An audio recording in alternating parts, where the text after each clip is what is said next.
Assalamualaikum warahmatullahi wabarakatuh. Innal hamdalillah nahmaduhu wa nasta'inuhu wa nastaghfiruh wa natubu ilaih wa na'udzu billahi min shururi anfusina wa min sayyiati a'malina. May yahdihillahu fala mudilla lahu wa may yudlil fala hadiya lahu. أشهد أن لا إله إلا الله وحده لا شريك له وأشهد أن محمدا عبده ورسوله اللهم صل وسلم وبارك على نبينا محمد وعلى آله وصحبه أجمعين وبعد. Jamaah yang dimuliakan Allah Subhanahu wa taala, alhamdulillah kita memuji dan bersyukur kepada Allah Subhanahu wa taala atas melimpah nikmat dan karunia yang telah Allah limpahkan kepada kita. Salawat dan salam semoga tetap tercurahkan kepada junjungan Nabi kita Muhammad sallallahu alaihi wasallam, kepada keluarga beliau, para sahabat beliau, dan umat yang senantiasa istiqamah di dalam menempuh jejak beliau ila yaumil qiyamah. Jamaah rahimakumullah, kita lanjutkan kajian kitab Syarhu Kashfis Syubhat, yang mana pada pekan yang lalu kita telah memasuki kalimat perkataan Al-Imam Muhammad Ibn Abdul Wahhab At-Tamimi ketika beliau mengatakan anna tauhida huwa ifradullahi subhanahu bil ibadah. Ketahuilah sesungguhnya tauhid itu mengesahkan Allah Subhanahu wa taala dengan beribadah hanya kepadanya. Dan telah kita jelaskan definisi tauhid secara lughah, yakni tauhid secara lughah adalah dari kata wahada yuwahidu tauhid, yakni ja'lu syai' wahidan, menjadikan sesuatu itu hanya satu. Wa hadza la yatahaqqaqu illa binafyin wa isbatin, dan itu tidak mungkin terjadi kecuali dengan dinafikan dan diisbatkan, ditetapkan. Dinafikan, ya, nafyul hukmi amma siwal muwahhad wa isbatuhu lahu, dinafikan hukum, ya, selain yang ditauhidkan. Ketika seorang mengucapkan la ilaha illallah, ya, dinafikan ismul illah, tidak ada ilah yang hak sedikit pun, satu pun. Kemudian diisbatkan, ditetapkan illallah, kecuali hanya Allah Subhanahu wa taala. Makanya kalimat la ilaha illallah itu artinya la ma'budu bihaqqin illallah, tidak ada sesembahan yang berhak disembah kecuali hanya Allah Subhanahu wa taala. Adapun definisi syar'i yang telah dijelaskan oleh al-muallif Al-Imam Muhammad At-Tamimi, anna tauhid huwa ifradullahi subhanahu bil ibadah, mengesahkan Allah Subhanahu wa taala dengan menyembah hanya kepadanya. An ta'budallaha wahdah wa la tusriku bihi syai'an bal tufarridu wahdah bil ibadah mahabbatan wa ta'ziman wa raghbatan wa rahbatan. Ya, yang dimaksud ifradullahi subhanahu bil ibadah artinya engkau hanya menyembah Allah semata-mata, tidak mensekutukan dengan sesuatu apapun pula. Dengan mengesahkan Allah, beribadah hanya kepadanya dengan penuh kecintaan, dengan penuh pengagungan, dan juga dengan penuh merendahkan diri. Itulah makna tauhid. Kita menyembah hanya kepada Allah dengan penuh kecintaan, dengan penuh pengagungan, dan juga dengan penuh merendahkan diri, dan itu hanya haknya Allah Subhanahu wa taala. Kemudian, dan tauhid itu terbagi atas tiga hal, tiga macam. Yang pertama, al-awwal tauhid rububiyah, wa huwa ifradullahi ta'ala bil khalqi wal mulki wat tadbir. Tauhid yang pertama adalah tauhid rububiyah, meyakini seyakin-yakinnya hanya Allah lah zat yang pencipta, hanya Allah lah yang menguasai seluruh sekalian alam ini, dan hanya Allah lah yang mengatur seluruh alam ini. Ini tauhid rububiyah. Di mana Allah telah berfirman di dalam surat Az-Zumar ayat 62, Allah firmankan, Allahu khaliqu kulli syai'in. Dialah Allah yang menciptakan segala sesuatu. Jadi tauhid rububiyah ini meyakini seyakin-yakinnya bahwasanya hanya Allah yang menciptakan. Allah yang kasih rizki, di mana Allah firmankan, hal min khaliqin ghairullah yarzuqukum minas sama'i wal ardi la ilaha illa huwa. Apakah ada pencipta selain Allah yang memberikan rizki kepadamu dari arah langit ataupun bumi? Tidak ada ilah yang berhak disembah kecuali hanya Allah. Sekaligus Allah yang menguasai bahkan mengatur sekalian alam. Ala lahul khalqu wal amru tabarakallah rabbul alamin. Ingatlah, hanya hak Allah lah penciptaan dan perintah. Maha suci Allah Subhanahu wa taala Rabbul alamin, penguasa sekalian alam. Dan perlu difahami jamaah rahimakumullah, tauhid rububiyah ini belum memasukkan seseorang fi dairatul Islam. Belum memasukkan seseorang ke dalam agama Islam. Ya. Jadi tauhid rububiyah ini meyakini Allah satu-satunya yang menciptakan, Allah satu-satunya yang memberikan rizki, Allah satu-satunya yang mengatur sekalian alam. Itu belum memasukkan seseorang dalam agama Islam. Mengapa? Karena iblis pun juga mengakui Allah yang menciptakan. Setan pun juga mengakui kalau Allah yang kasih rizki, Allah yang mengatur sekalian alam. Allah berfirman dalam Al-Quranul Karim, ya iblis, ma manaka anta suda lima khalaqtu biyadayya astakbarta am kunta minal alin. Wahai iblis, apa yang menghalangi kamu untuk sujud hormat kepada Adam yang telah aku ciptakan langsung dengan kedua tanganku? Astakbarta am kunta minal alin. Engkau menyombongkan diri atau engkau merasa lebih hebat, lebih mulia dibandingkan Adam?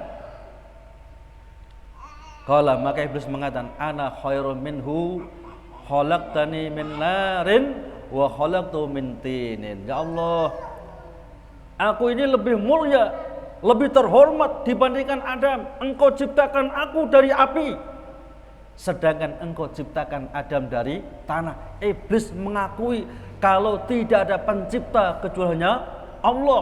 Bahkan dia mengakui kalau dirinya pun juga diciptakan oleh Allah. Saidnya di sini, khalaqtani min narin. Ya Allah, engkau ciptakan aku dari api, sedangkan engkau ciptakan dia Adam dari tanah. Tapi iblis kafir. Ya, tauhid rububiyah belum memasukkan orang dalam agama Islam. Demikian pula setan. Mereka yakin betul kalau Allah yang kasih rezeki, Allah yang menghidupkan, Allah yang mengatur sekalian alam. Allah firmankan dalam Al-Quranul Karim, kamathali syaitan id qala al-insani kfur falamma kafara qala inni bari'um minka inni akhafu rabbal alamin. Mereka orang kafir merayu membujuk kaum muslimin supaya keluar dari agama mereka seperti setan-setan merayu membujuk manusia. Ketika setan mengatakan kafirlah kamu, kafirlah kamu, kafirlah kamu. Falamma kafar, dan ketika manusia betul-betul telah kafir, keluar dari agama Allah, setan mengatakan inni bari'um minka, aku berlepas diri atas apa yang kalian lakukan. Inni akhafu rabbal alamin. Ini syahidnya. Kata setan, aku pun juga takut pada Allah, Rabb sekalian alam. Arti Rabb itu Al-Khaliq, Ar-Razik, Al-Mudabbir. Itu arti Rabb. Ya. Yang dimaksud Rabb itu yang menciptakan, yang kasih rizki, yang mengatur sekalian itu Rabb. Padahal setan mengatakan inni akhafuha rabbal alamin. Artinya setan mengakui yakin seyakin-yakinnya kalau Allah lah yang menciptakan, kalau Allah lah yang kasih rizki, bahkan Allah lah yang memberi, yang mengatur sekalian alam ini. Tetapi mereka setan-setan tetap kufur, belum masuk dalam agama Islam. Ya. Yang kedua, tauhidul uluhiyah. Tauhid uluhiyah. Dan inilah yang paling dituntut. Ya. Yang dimaksud tauhid uluhiyah, ifradullahi ta'ala bil ibadah bi alla yattahidal insanu ma'allahi ahadan ya'budu kama ya'budullaha aw yataqarrabu ilaihi kama yataqarrabu ilallahi ta'ala. Ya. Yang dimaksud tauhid uluhiyah adalah mengesahkan Allah dalam ibadah kepadanya, di mana seseorang tidak boleh menyembah ya kepada siapapun kecuali hanya kepada Allah Subhanahu wa taala. Seseorang tidak boleh mendekatkan diri kepada siapapun kecuali mendekatkan diri kepada Allah Subhanahu wa taala. Dan inilah tauhid yang dituntut. Supaya kita tidak menyembah kecuali kepada Allah, supaya kita tidak bertawakal kecuali kepada Allah, supaya kita tidak berserah diri kecuali hanya kepada Allah Subhanahu wa taala. Dan inilah misi seluruh para rasul Allah Subhanahu wa taala. Di mana Allah firmankan di dalam surat An-Nahl ayat ke-36, walaqad ba'atsna fi kulli ummatin rasulan an ibudullaha wajtanibut taghut. Dan sungguh telah kami utus seorang rasul kepada setiap umat supaya mereka menyeru an ibudullaha, sembahlah hanya kepada Allah, bertawakallah hanya kepada Allah, berserah dirilah hanya kepada Allah, bergantunglah hanya kepada Allah. Wajtanibut taghut, dan jauhi semua bentuk-bentuk peribadatan kepada selain Allah Subhanahu wa taala. At-taghut kata Imam Ibnu Qayyim Al-Jauzi, at-taghut ma ubida min dunillah wa huwa radin. Yang dimaksud taghut itu semua yang disembah selain Allah sedangkan dia ridha untuk disembah. Bisa saja taghut itu iblis atau setan, bisa saja taghut itu adalah dukun, bisa saja taghut ini adalah seorang tokoh panutan, bisa saja taghut ini seorang pemimpin, dan macam-macam yang mereka disembah selain Allah dan ridho mau untuk disembah selain Allah Subhanahu wa taala. Ya. Demikian pula Allah berfirman di dalam ayat yang lainnya, wa ma arsalna min qablika mir rasulin illa nuhi ilaihi annahu la ilaha illa ana fa'buduni. Dan tidaklah aku utus seorang rasul pun sebelum engkau wahai Muhammad kecuali pasti aku wahyukan kepadanya annahu la ilaha illa ana, bahwasanya tidak ada ilah yang berhak disembah kecuali hanya aku, kata Allah. Fa'buduni, maka sembahlah hanya kepada aku, Allah Subhanahu wa taala. Wa hadzal naw' walladzi dhalla fil musyrikun alladzina qataluhumun nabiyyu Muhammad sallallahu alaihi wasallam. Dan dalam tauhid inilah tauhid uluhiyah, mereka orang-orang musyrik tersesat dalam tauhid uluhiyah ini. Ya. Kalau mereka orang-orang musyrik di zaman Nabi kita Muhammad SAW mengakui kalau Allah yang menciptakan, kalau Allah yang kasih rizki, kalau Allah yang mengatur segala urusan, mereka mengakui. Tetapi mereka salah dalam tauhid uluhiyah ini. Ya. Di mana mereka di samping menyembah Allah juga menyembah selain Allah Subhanahu wa taala. Ya. Wa man akhalla bi hadzal tauhid fa huwa musyrikun kafir wa in aqarra bi tauhid rububiyah wal asma was sifat. Maka barang siapa yang cacat dalam tauhid uluhiyah ini, ya, terjerumus dalam kesyirikan kepada Allah Subhanahu wa taala, rusak dalam tauhid uluhiyahnya ini, maka dia adalah orang-orang musyrik, keluar dari agama Allah Subhanahu wa taala. Walaupun dia mengakui tauhid rububiyah. Ya. Walaupun dia mengakui bahwasanya Allah yang menciptakan, Allah yang kasih rizki, Allah yang mengatur segala urusan, walaupun mengakui, bahkan mengakui Allah punya asmaul husna, punya nama-nama dan sifat-sifat yang husna, ya. Sehingga di zaman jahiliyah, ya, banyak yang bernama Abdullah. Artinya mereka mengakui kalau itu adalah Allah, ada pencipta. Ya, ada yang bernama Abdurrahman, ya kan? Berarti mereka orang musyrik juga mengakui kalau Allah itu punya sifat Rahman. Juga ada punya bernama Abdurrahim. Mereka juga ngerti kalau Allah itu punya sifat Ar-Rahim. Ya. Tapi mereka orang musyrik di zaman Nabi kita Muhammad SAW, mereka rusak dalam tauhid uluhiyah ini. Ya. Mereka menyembah Allah, tapi juga menyembah selain Allah Subhanahu wa taala. Dan kalau mereka menyembah Allah luar biasa itu. Ya.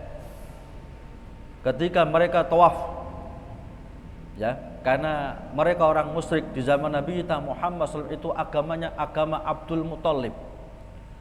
Yang dimaksud agama Abdul Muthalib, agama warisan Nabi Ibrahim yang dicampur dengan animisme. Ya, jika mereka kenal haji, mereka melaksanakan ibadah haji. Jangan dikira mereka orang musyrik gak kenal haji. Mereka melaksanakan ibadah haji. Mereka juga melaksanakan ibadah umroh. Mereka juga tawaf. Bahkan saking hebatnya mereka melaksanakan ibadah ini, kalau waktu tawaf mereka sampai bugil. Kata mereka orang-orang musyrik ini, baju ini ada dunia. Dan kami tidak mau terikat dengan dunia ketika menyembah Allah Subhanahu wa ta'ala. Luar biasa kan? Tapi di waktu yang lainnya mereka mensekutukan Allah dengan bertawasul kepada orang-orang yang telah mati. Ya, mengatakan wailata, sampaikan kepada Allah agar Allah segera turunkan hujan kepada kami. Sudah lama enggak turun hujan. Jadi tawasul kepada orang yang telah mati. Wailata, sampaikan kepada Allah agar diangkat wabah penyakit ini. Sudah lama wabah penyakit ini. Itulah kebiasaan mereka orang-orang musyrik. Dan itulah disebut oleh Allah dan Rasulnya Muhammad SAW sebagai syirkun billah, mensekutukan Allah Subhanahu wa ta'ala. Makanya mereka orang musyrik gak mau mengakui kalau mereka berbuat syirik, gak mengakui itu. Ya, mereka orang-orang musyrik, Abu Jahal, Abu Lahab dan pengikutnya itu nggak mengakui kalau mereka orang musyrik itu. Mereka mengatakan, dan ini Allah sebutkan dalam Al-Quran supaya kita mau ngambil pelajaran. Kata mereka orang musyrik, wa ma na'buduhum illa liyuqarribuna ilallahi zulfa. Kami nggak menyembah Lata, Uzza, Manat, Suwaya, Ghus, enggak. Tapi kami bertawasul kepada mereka supaya mereka mendekatkan diri kami kepada Allah dengan sedekat-dekatnya. Ini orang soleh ini. Orang yang punya posisi khusus di hadapan Allah. Kalau kami minta langsung kepada Allah nggak akan dikabulkan. Wong kami ini ibadahnya pas-pasan kok. Ya, maksiatnya banyak kok. Kalau minta langsung kepada Allah nggak dikabulkan. Makanya kami bertawasul ngampung. Kalau bahasa kita Lumajang ini, ngampung kepada mereka orang soleh, supaya orang soleh ini membawa kami kepada Allah lebih dekat, sehingga permintaan kami lebih mustajab. Itulah perbuatan orang musyrik. Nggak ada langsung nyembah kepada Lata, kuburan disembah-sembah, nggak ada itu. Mereka bertawasul kepada orang yang telah mati. Ya, inilah kesyirikan mereka. Salah dalam, ya, rusak dalam tauhid uluhiyah. Yang ancamannya luar biasa itu. Allah firmankan dalam surat Luqman ayat 13, inna syirka la zulmun azim. Sesungguhnya kesyirikan itu suatu kezaliman yang sangat besar. Allah tidak firmankan la zulmun kabir, tidak. Tetapi Allah firmankan la zulmun azim. Itu luar biasa itu. Makanya perbuatan syirik itu enggak ada ampunnya. Ketika meninggal dunia sedangkan dia tetap mensudah Allah, itu enggak ada ampunnya itu. Allah firmankan innallaha la yaghfiru ayyushraka bihi wa yaghfiru ma duna dzalika liman yasha. Allah tidak akan pernah ampuni dosa syirik. Tidak akan pernah diampuni itu. Bagi siapa? Pelaku kesyirikan dan mati dalam kesyirikannya. Tidak ada ampun sudah. Langsung diseret masuk neraka dan kekal di dalamnya. Tidak bisa keluar itu. Andai saja pelaku syirik-syirik ini, ya, yang mereka sudah iqamatul hujjah kemudian tetap berbuat syirik, mereka dikasih kabar oleh Allah, kalian bisa keluar dari neraka setelah 1 triliun tahun, mereka bisa tersenyum itu. Ya. Tapi di neraka itu abidul abad, untuk selama-lamanya. Ya. Jadi kalau mereka orang-orang musyrik, orang-orang kafir itu dikasih kabar gembira oleh Allah, kalian akan bisa keluar dari neraka setelah kalian diadab selama 1 triliun tahun, mereka masih bisa tersenyum karena ada harapan untuk masuk surga Allah Subhanahu wa taala. Tapi bagi orang musyrik ini enggak ada ampun sudah. Mereka masuk neraka dan kekal di dalamnya. Makanya Allah Subhanahu wa taala firmankan dalam surat Al-Maidah ayat 72. Antum perhatikan ini. Bahayanya syirik ini. Pentingnya tauhid. Bahayanya syirik. Ya. Karena banyak orang protes kalau dijelaskan ayat ini. Allah firmankan dalam surat Al-Maidah ayat 72, innahu may yusyrik billah faqad harramallahu alaihil jannah wa ma'wahu nar wa ma lidzalimina min ansar. Barang siapa yang mensekutukan Allah, maka Allah haramkan bagi dia untuk masuk surga. Allah yang berfirman ini. Allah haramkan bagi pelaku syirik untuk masuk surga, haram. Wa ma'wahu nar, dan tempat kembalinya di neraka. Wa ma lidzalimina min ansar, dan tidak ada penolong bagi orang-orang yang zalim. Loh Pak Ustadz, dia di dunia itu luar biasa, sedekahnya luar biasa, dia dengan keluarganya luar biasa, dengan orang tuanya luar biasa, dengan anak istrinya luar biasa, dengan tetangganya luar biasa baiknya. Walaupun dia orang yang terbaik di permukaan bumi dalam muamalahnya, tapi dia berbuat syirik, maka seluruh amal kebajikannya dihapus oleh Allah Subhanahu wa taala. La in asyrakta la yahbatanna amaluka. Kalau kamu berbuat syirik, maka seluruh amal kebajikanmu aku hapus, kata Allah Subhanahu wa taala. Enggak ada nilainya sama sekali itu. Ya. Penting belajar masalah tauhid ini. Penting kita mengenal syirik. Ya. Berapa banyak orang yang ragu-ragu ini syirik atau tidak ini? Ya. Ini syirik atau tidak ini? Seolah-olah enggak syirik, tapi agak-agak syirik. Dengar-dengar syirik. Ya. Perlu belajar antum ini, akhi. Kadang-kadang kalau diberi kabar kemarin ada anak yang bunuh ayah dan ibunya, kita kaget luar biasa. Kejam sekali anak itu. Ayahnya yang telah memberikan nafkah mulai kecil sampai dia dewasa, dia bunuh. Ibunya yang telah melahirkannya, menyusuinya, merawatnya, dia bunuh. Bahkan dibunuh secara, yakni dicincang-cincang. Kita akan kaget luar biasa anak ini, durhakanya, ya. Tapi kita santai. Kalau ada orang kemarin ada ritual sesaji, biasa sih. Yang untuk sesaji itu hanya kepala kambing, belum kerbau, belum sapi, ya. Kita enteng itu, biasa. Padahal Masya Allah, membunuh orang tuanya jauh lebih ringan dibandingkan dia mensekutukan Allah Subhanahu wa taala. Ya. Makanya Allah firmankan, "Innallaha la yaghfiru ayyushraka bihi." Allah enggak akan pernah ampuni dosa syirik. Wa yaghfiru ma duna dzalika liman yasha. Tapi Allah ampuni dosa selain syirik bagi orang-orang yang Allah kehendaki. Mungkin dia diampuni karena mungkin ya membunuh orang tuanya dalam kan dia hilang ingatannya. Maafu. Ya. Mungkin waktu dia stres misalnya, hilang ingatannya, gila misalnya. Maafu dia. Ya. Demikian. Kemudian tauhid yang ketiga, tauhid asma was sifat. Wa huwa ifradullah subhanahu wa ta'ala bi asma'ihi wa sifatil waridah fi kitabih wa sunnati rasulih Muhammad sallallahu alaihi wasallam. Wa dzalika bi isbati ma asbatahu wa nafyu ma nafahu min ghairi tahrifin wala ta'tilin wa min ghairi takyifin wala tamsilin. Yang ketiga adalah tauhid asma wa sifat. Yang dimaksud tauhid asma wa sifat adalah yakin seyakin-yakinnya bahwasanya Allah itu punya nama-nama dan sifat-sifat yang husna yang telah Allah sebutkan dalam Al-Quran dan telah disebutkan Nabi kita Muhammad SAW dalam hadis-hadis yang sahih.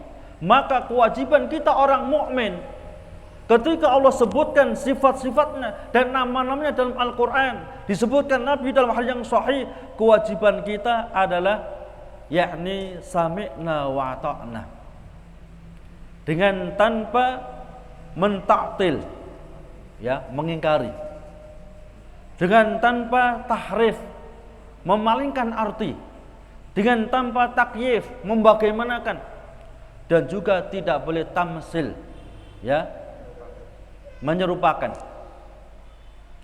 Ketika Allah Subhanahu wa taala berfirman, "Kullu man 'alaiha fan wa yabqa wajhu rabbika dzul jalali wal ikram." Seluruh yang ada di permukaan bumi fan, hancur binasa. Ya, kullu man 'alaiha fan wa yabqa wajhu rabbika dzul jalali wal ikram, dan akan kekal wajah Tuhanmu, wajah Allah Subhanahu wa taala, dzul jalali wal ikram. Ya. Dalam ayat ini Allah tetapkan, ya, bagi diri Allah Subhanahu wa taala sendiri, Allah itu punya wajah. Maka kita enggak mungkin Allah punya wajah. Kalau punya wajah berarti mesti kita itu. Ya. Dan juga tidak boleh tahrif.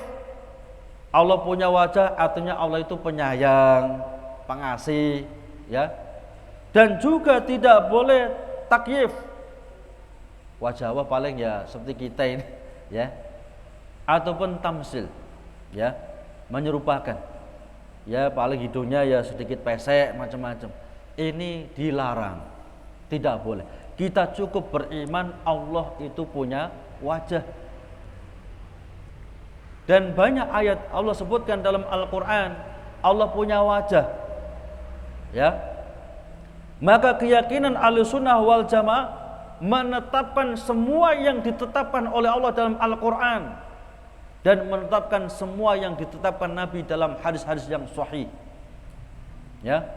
Allah firmankan dalam surat Al-Qiyamah itu, wujuhu yaumaidin nadhirah ila rabbiha nadhirah. Wajah yang berseri-seri melihat wajah Allah Subhanahu wa taala. Wujuhu yaumaidin nadhirah. Ya, wajah orang mukmin berseri-seri ketika mereka melihat wajah Allah Subhanahu wa taala. Ya.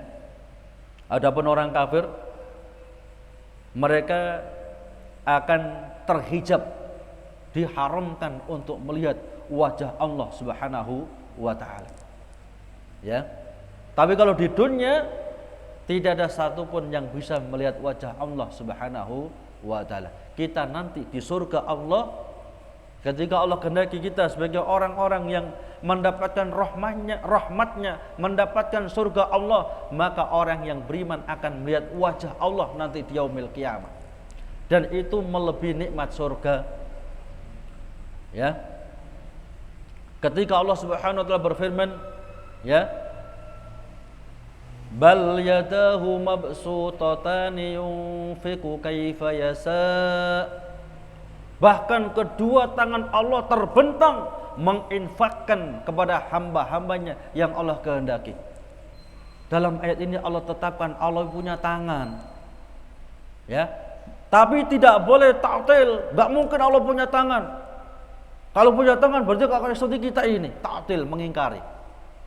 Enggak mengakui kalau Allah punya tangan. Juga tidak boleh yakni takyif, membagaimanakan.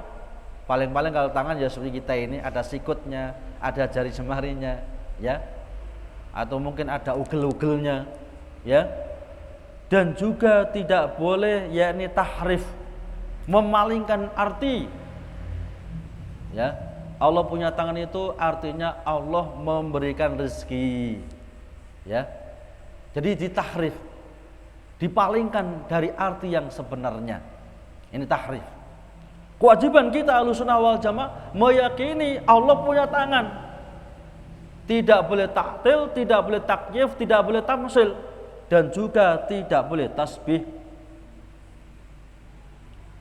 Ketika ada seseorang bertanya kepada Imam Malik ibn Anas, beliau adalah guru Imam Asy-Syafi'i. Dia mengatakan, ya Abu Abdurrahman, wahai Abu Abdurrahman, Allah telah berfirman, ya, di dalam Al-Quranul Karim, Ar-Rahmanu 'alal 'arsy istawa. Allah yang Maha Rahman itu istiwa, bersemayam di atas ars. Wa kaifa istiwa Allah? Kalau demikian, bagaimana cara istiwanya Allah? Apa ngedengkreng lungguh seperti ustadz yang waktu mengajar, atau mungkin jegang misalnya, ya? Kata Imam Malik, al istiwa'u ma'lumun wal imanu bihi wajibun was su'alu bi bid'atun. Ya, istiwa itu maklum, semua orang yang paham bahasa Arab ngerti kalau istiwa itu artinya adalah bersemayam. Ya, wal imanu bi wajibun, mengimani Allah istiwa di atas arasnya itu wajib, karena Allah sebutkan dalam Al-Quran dalam beberapa tempat itu, dan juga disebutkan oleh Nabi kita Muhammad sallallahu dalam hadis yang sahih. Was-su'alu bi bid'atun, bertanya tentang bagaimana, ya, bagaimana cara istiwanya Allah itu bid'ah, karena tidak pernah, ya, tidak pernah ditanyakan oleh sahabat kepada Nabi kita Muhammad sallallahu alaihi wasallam. Cukup kita yakin seyakin-yakinnya, ya, selesai sudah. Insya Allah maksud saya. Jadi keyakinan Ahlussunnah wal Jamaah meyakini seyakin-yakinnya Allah punya nama dan sifat-sifat yang mulia. Ya. Maka kita wajib menetapkan sesuai yang apa yang telah Allah sifati untuk diri Allah sendiri dalam Al-Qur'an, dan apa yang telah disifati Nabi kita Muhammad SAW untuk Allah di dalam hadis-hadis yang sahih, dengan tanpa ta'til, tahyif, ya, tahrif, tamsil, dan juga tasbih. Kemudian perkataan Al-Imam Muhammad Ibnu Tamimi At-Tamimi, wa huwa dinur rusul alladzina arsalahumullahu ila ibadihi, alladzina arsalahumullahu bi ila ibadihi. Dan agama tauhid itu adalah agamanya para rasul yang mereka telah diutus oleh Allah kepada hamba-hamba Allah Subhanahu wa taala. Allah banyak sebutkan dalam Al-Qur'an bagaimana dakwahnya para rasul. Allah firmankan, walaqad arsalna nuhan ila qaumi inni lakum nadhirum mubin alla ta'budu illallah. Dan sungguh telah kami utus Nuh kepada kaumnya seraya mengatakan inni lakum nadhirum mubin. Aku adalah orang yang memberikan peringatan yang jelas kepada kalian. Alla ta'budu illallah. Janganlah kalian menyembah kecuali hanya kepada Allah. Demikian pula Allah firmankan wa ila ad akhahum huda wa ila adin akhahum huda qala ya qaumi ibudullaha ma lakum min ilahin ghairah. Dan Allah utus kepada kaum Ad, yakni Nabi Hud alaihi salatu wasallam. Ketika Nabi Hud mengatakan ya qaumi ibudullah, wahai kaumku sembahlah hanya kepada Allah, ma lakum min ilahin ghairuh. Tidak ada sesembahan ya bagi kalian kecuali hanya Allah Subhanahu wa ta'ala. Dan masih banyak lagi ayat-ayat yang menjelaskan dakwah Nabi dan Rasul itu sama, yakni dakwah tauhid. Makanya ketika kita ini mengacu kepada dakwah para nabi dan rasul, dakwah yang paling penting adalah dakwah tauhid. Ya, percuma orang paham betul masalah wudu, masalah sholat, tapi tauhidnya rusak, nggak ada faedahnya sama sekali. Ya penting kita paham betul masalah fikih, ya, bagaimana cara sholat yang benar, wudu yang benar, mandi janabat yang benar, ya. Karena kadang-kadang sudah menikah puluhan tahun, mandi janabat gak ngerti. Masya Allah, gimana ini? Gimana cara sholatnya ini? Gak sah mulai dia, ya. Karena junubnya terus itu, ya, gak bisa terangkat karena praktek mandi janabatnya gak bener, gak sesuai petunjuk Nabi kita Muhammad SAW. Itu penting, tapi jauh lebih penting masalah tauhid ini. Sehingga dakwah salaf dari kalangan para sahabat, para tabi'in, tabi'in dan a'immatul mujtahidin, dakwah mereka yang paling ditekankan adalah dakwah masalah tauhid. Supaya umat kenal benar ya bagaimana menyembah Allah, ya, supaya umat kenal benar ini perbuatan syirik, sehingga jauh dari semua bentuk-bentuk kesyirikan kepada Allah Subhanahu wa ta'ala. Fa awaluhum Nuhun alaihi salatu wassalam arsalahu Allah ila qaumihi lamma ghallu fis salihin. Ya, adapun rasul yang pertama yang Allah utus di permukaan bumi adalah Nabi Nuh alaihi salatu wassalam. Jadi kalau nabi yang pertama Nabi Adam.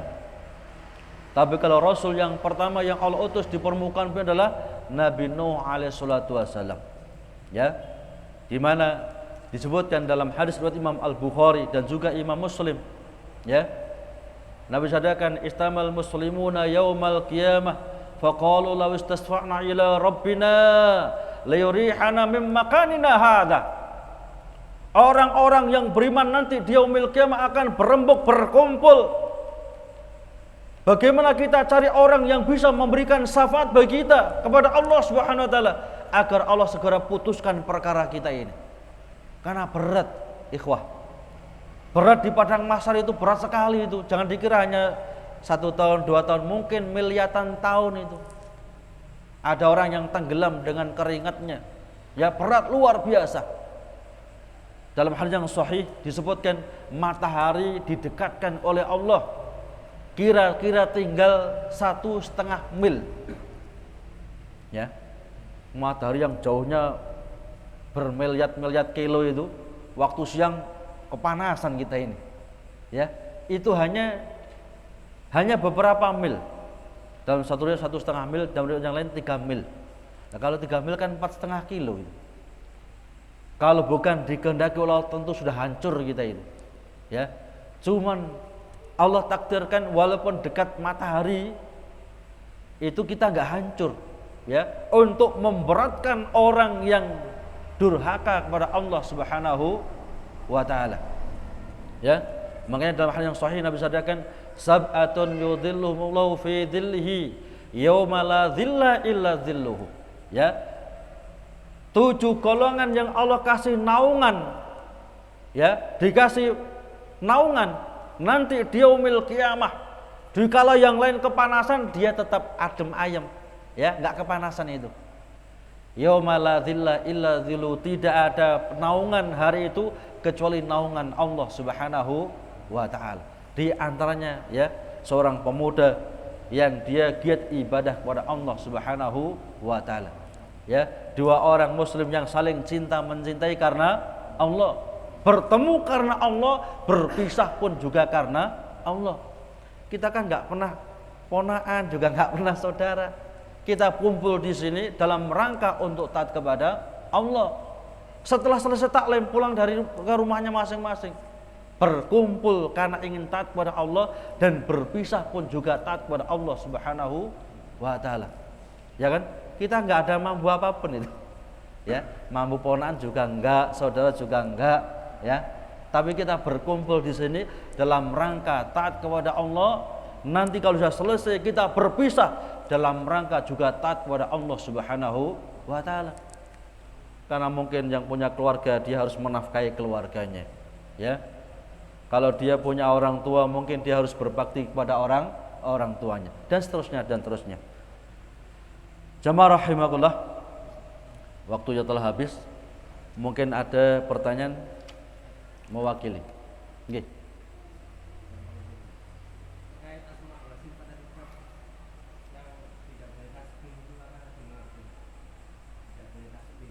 Gimana? Iya. Tidak boleh tasbih ini, tidak boleh menyerupakan. Allah punya wajah ya paling-paling lonjong seperti wajah kita ini, ada hidungnya, ada matanya dua di depan, ini tasbih, dan itu nggak boleh, ya. Ya, sama. Ada pertanyaan, Ustadz, apakah saya menjadi pelaku syirik jika orang tua saya memaksa membantu ritual menanam kepala kerbau atau sapi dalam rangka perayaan Hari Syuro? Hati saya mengingkari tapi fisik belum mampu. Ya. Apakah ini juga terjadi pelaku syirik? Nabi kita Muhammad SAW telah sabdakan, ya, man awa muhdisan aw muhdasan fa alaihi laknatullah wa malaikatihi wan nasi ajmain. Barang siapa pelaku bid'ah dan membantu kebid'ahan, ya, pelaku bid'ah dan membantu kebid'ahan. Dan bid'ah itu ada dua, bid'atun mufassiqah wa bid'atun mukaffirah. Bid'ah yang menyebabkan kita menjadi fasik, yang paling bahaya ini bid'ah yang menyebabkan kita, ya, kita keluar dari agama Allah Subhanahu wa taala. Tentang masalah syirik ini. Jadi dalam hal ini kita enggak ada toleransi. Ya. Ini bid'ah yang mukaffirah, bukan mufassiqah. Ya. Jadi bid'ah yang nanam kepala kerbau sesaji ini bukan bid'ah mufassiqah, tetapi bid'ah mukaffirah. Bid'ah yang menyebabkan orang bisa keluar dari agama Allah Subhanahu wa taala. Maka solusinya Allah firmankan dalam surat Luqman ayat yang ke-15. Allah firmankan, wa in jahadaka alla an tusyrika bi ma laisa laka bi ilmun fala tuti'huma wasahibhuma fid dunya ma'rufa. Ya, dan ketika kedua orang tuamu yang kafir itu memaksa kamu untuk mensekutukan aku, berbuat syirik, yaitu gak ada ilmunya, ini syirik ini, maka Allah katakan fala tuti'huma, jangan ditaati, jangan taat mas, ya, tetapi wasahibhuma fid dunya ma'rufa, pergauli orang tua kamu yang kafir itu dengan pergaulan yang sebaik-baiknya di dunia. Walaupun orang tuanya kafir, tetap kita harus taat, hormat kepada mereka. Ya, bisa alasan waktu hari hanya sudah pergi sudah. Ada dadaan misalnya, entah dadaan apa sudah. Ya, dadaan beli tahu goreng jauh dari ke Probolinggo misalnya. Silakan mensiasati. Ya, ada kepentingan mendadak. apa mau jalan-jalan ke Probolinggo, ya, beli tahu campur, nggak apa-apa, ya, demikian. Jadi mensiasati ikhwah, ya, demikian. Ada yang lain? Monggo. Amin. Apa benar kesyirikan di zaman sekarang itu lebih parah daripada kesyirikan di zaman Nabi? Iya. Ada pertanyaan, apakah kesyirikan di zaman akhir, zaman sekarang ini lebih parah dibandingkan kesyirikan di zaman Nabi? Iya. Ya. Kalau kesyirikan di zaman Nabi, mereka itu tawasul kepada orang yang mati. Kalau kesyirikan zaman sekarang justru langsung minta kepada orang mati. Wahai Syekh fulan, saya ingin kaya, saya ingin cepat dapat jodoh, langsung minta kepada orang mati, bukan tawasul kepada orang yang telah mati. Makanya Abu Thalib, ya, Abu Thalib itu gak mau mengucapkan la ilaha illallah, tapi karena dia ngerti konsekuensi daripada ucapan la ilaha illallah, dia harus lepas dari Lata, Uzza, Mana, Suwa, Yaghus dan seterusnya. Nabi kita Muhammad SAW ketika sakitnya Abu Thalib paman Nabi yang sangat keras, yang mengantarkan meninggalnya Abu Thalib paman Nabi, Nabi bersabda, ya ammi, qul la ilaha illallah kalimatan uhajulaka biha indallah. Wahai paman, ucapkan la ilaha illallah. Dengan satu kalimat ini aku akan berhujah di hadapan Allah agar Anda mendapatkan rahmatnya, masuk dalam surganya. Mengapa? Karena Abu Thalib luar biasa, ya, membela agama Islam itu luar biasa itu. Bahkan ya seluruh Bani Hasyim itu sampai diembargo. Jadi embargo bukan zaman sekarang saja, di zaman Nabi sudah ada embargo. Ya, seluruh orang Arab mengembargo Bani Hasyim. Tidak boleh saling tegur sapa dengan Bani Hasyim, tidak boleh dagang dengan Bani Hasyim, tidak boleh nikah dengan Bani Hasyim, tidak boleh memasukkan makanan apapun kepada Bani Hasyim. Sampai ya, karena nggak ada makanan yang masuk, nggak boleh jual beli dengan Bani Hasyim. Bani Hasyim ini harus makan rumput dan dedaunan. Padahal mereka orang kaya itu, orang terhormat mereka itu. Membela agama Nabi kita Muhammad Sallallahu Alaihi Wasallam walaupun dia tidak beriman. Ya, jadi Abu Thalib ini mati-matian membela Nabi itu. Kalau ada orang yang berani melukai keponakan Muhammad, aku orang yang pertama membela keponakanku Muhammad ibn Abdullah. Akan saya bunuh dia kalau berani melukai Nabi kita Muhammad Sallallahu Alaihi Wasallam. Makanya Abu Thalib ketika ditawari kalimat la ilaha illallah, beliau nggak mau mengucapkan karena konsekuensinya dia harus melepaskan Lata, Uzza, Mana, Suwa, Yaghus, jimat, sikap. Dan sekarang ini kadang-kadang mengucapkan kalimat la ilaha illallah sehari 1 juta, tapi sikapnya 100, jimatnya ribuan, kemana-mana bawa jimat dan sikap. Ini kan malah lebih goblok dibandingkan Abu Thalib, ya, paham maksud saya? Jadi mau mengucapkan tapi nggak tahu artinya, seperti burung buyau itu loh. Assalamualaikum, assalamualaikum. Setelah ada orang assalamualaikum sudah, tapi nggak ngerti artinya, ya. Makanya termasuk syarat sahnya tauhid la ilaha illallah, ada rukunnya itu. Anda lihat dalam kitab Fathul Majid itu rukun-rukunnya. Di antaranya al ilmu al-munafilil jahli. Harus punya ilmu, ngerti maksudnya, jadi kandungannya, paham betul, menafikan kebodohan dari kandungan kalimat tauhid la ilaha illallah. Yang terakhir, monggo. Misal ada seseorang yang hidup di antara kaum muslimin, namun dia berbuat syirik akbar dan dia tidak sadar bahwasanya dia telah berbuat syirik akbar, lalu dia meninggal di atas kesyirikan. Lalu bagaimana nasibnya di akhirat? Apakah termasuk golongan orang yang kafir atau? Iya. Bagaimana orang yang berbuat syirik tapi nggak ngerti dia itu berbuat syirik, nggak ngerti ya, mungkin belum sampai ilmu kepada dia, ya. Makanya dalam hukum ini iqamatul hujjah, Ya, sudah ditegakkan hujah dulu. Yang kedua, intifaul mawanihi. Ya, terangkatnya mawaniknya, penghalang-penghalangnya. Baru ada iqamatul, baru ada dilaksanakan suatu hukuman. Ya. Bagaimana orang yang dia ini berbuat syirik tapi nggak ngerti itu perbuatan syirik? Mungkin nggak ada ustadz yang jelaskan mungkin. Ya, mungkin dia hidup di pojokan bumi yang paling pojok sana. Ya, nggak pernah ketemu orang mungkin. Ya, sehingga masalah tauhid nggak ngerti. Makanya ada semacam ini menyebarkan ilmu itu supaya iqamatul hujjah.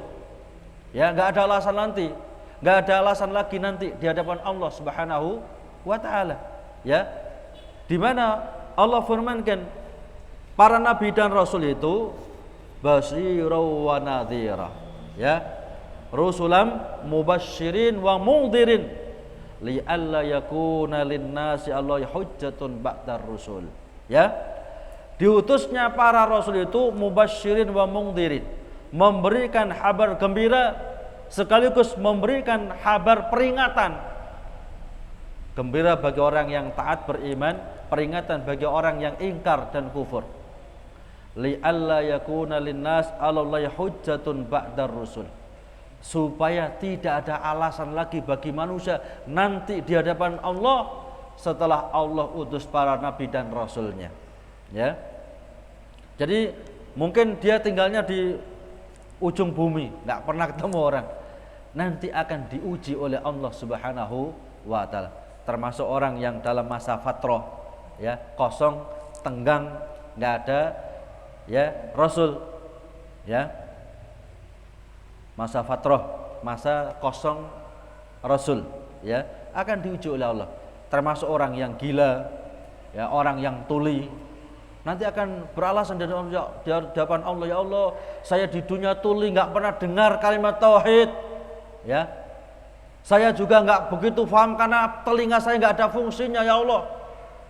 Bagaimana mungkin saya disiksa dengan sebab saya ini nggak bisa dengar masalah dakwah yang disampaikan para nabi dan rasul. Maka diuji nanti di hadapan Allah, ya, nanti di yaumil qiyamah. Adulnya dalam riwayat Imam At-Tirmidzi itu bagaimana Allah menguji mereka orang-orang yang punya alasan, termasuk orang yang buta, orang yang tuli, ya, orang yang gila, dalam juga termasuk dalamnya orang yang dalam masa fatrah. Demikian. Mudah-mudahan bermanfaat. Kita tutup dengan doa kafaratul majlis. Subhanallah hamdika asyhadu an la ilaha illa anta astaghfiruka wa atubu ilaik. Assalamualaikum warahmatullahi wabarakatuh.